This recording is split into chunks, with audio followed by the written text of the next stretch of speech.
ESL Readings for Global Citizens, Book 1.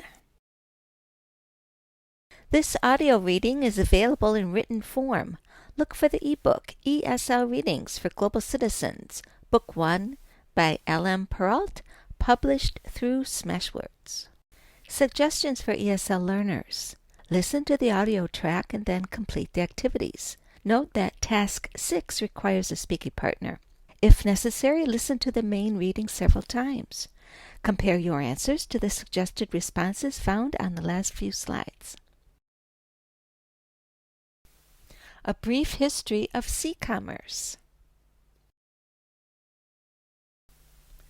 The importance of maritime trade cannot be overstated, especially in this era of globalization. In the late 16th century, when Netherlands entered the flourishing marine industry, there was much competition on the seas.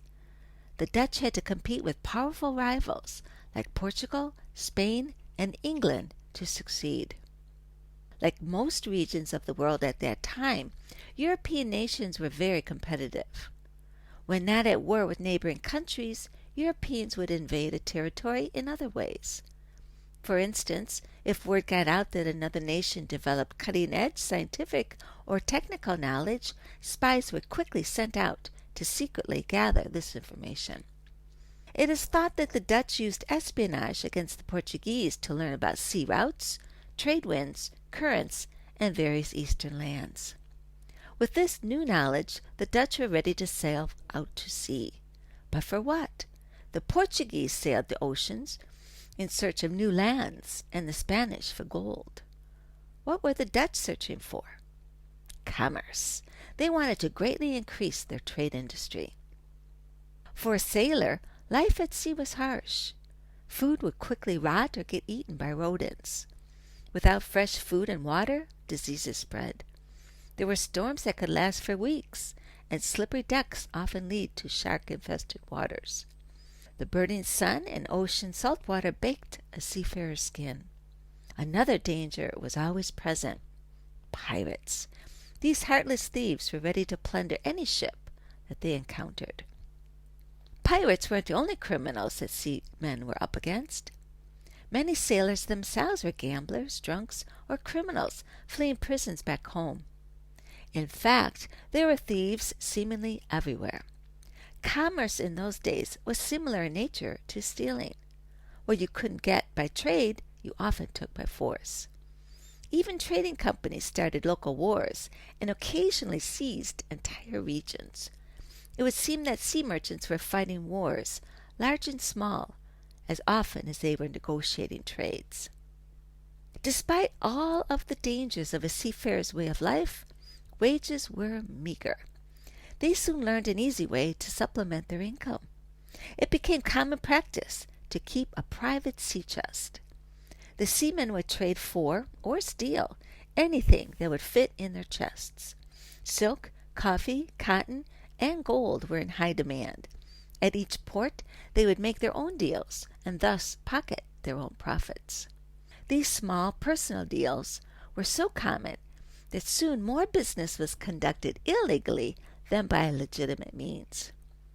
Most of what stocked the private sea chests was stolen from the ship's inventory.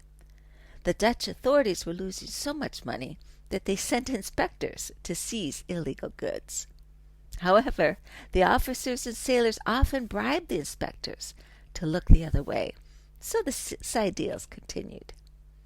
As the sailors' and officers' profits increased, the merchants' gains decreased. To remain in business, the merchants needed to supplement their income. They began taxing the officers on the estimated revenues from the illegal deals.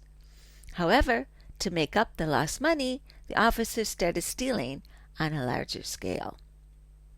Such was life at sea in the 16th and 17th centuries. Pirates plundering, trade companies fighting, and sailors making a nice little profit on the side. Listen for main idea and details. Number 1.